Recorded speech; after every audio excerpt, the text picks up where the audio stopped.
நேற்று சாயங்காலம் வரைக்கும் இல்லை. தூத்துக்குடியில் ஒன்று சோறு இடிஞ்சு விழுந்து இறந்துருக்காங்க.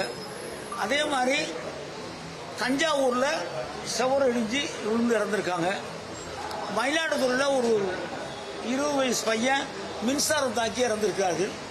மொத்தம் 3 பேர் உயிரிழப்பு நேற்று மாலைக்கு மேலே நடந்திருக்கிறது. கால்நடை இறப்பு மொத்தம் 149. குடிசைகள் வீடுகள் சேதம் 234. நம்மிடம் SDRF NDRF என்று சொல்லி ஏற்கனவே 28 குழுக்கள் இருந்தது. இப்பொழுது 10 குழுக்கள் வந்திருக்கிறது. அவர்கள் தனியாக விமானத்தில் வந்திருக்கிறார்கள். அவர்களும் சேர்த்து 38 பேர் நம்ம கைவசம் தயாராக இருக்கிறார்கள். எந்த பகுதிக்கு அவசியம் என்று தெரிகிறதோ அந்த பகுதிக்கு அனுப்புவதற்கும் தயாராக இருக்கிறோம்.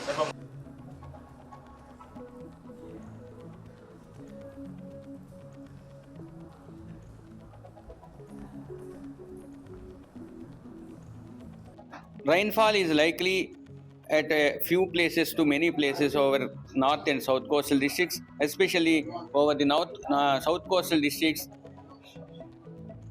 Light to moderate rainfall most likely at most places on first day, and at many places on second day, at a few places for the subsequent 3 days.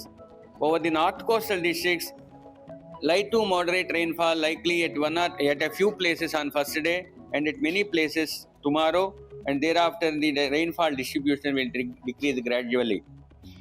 And also extremely heavy rainfall is expected over the districts of Nellore and Prakasham. Hence red warning is issued for these districts, and heavy to very heavy rainfall at 1 or 2 places also likely over the districts of Tirupati, Annamaya, YSR Kadapa and Bapatla. Heavy rainfall likely at 1 or 2 places over Chittoor, Sri Satyasai, Nandyala, Palnadu, Guntur, Krishna, West Godavari and Konaseema districts on first day. On the second day, that is tomorrow, the 1st December, heavy rainfall likely at 1 or 2 places over Konaseema, West Godavari, Krishna, Guntur, Palnadu, Bapatla, Prakasham, Nellore, YSR Kadapa, Annamaya, Tirupati, Chittoor districts.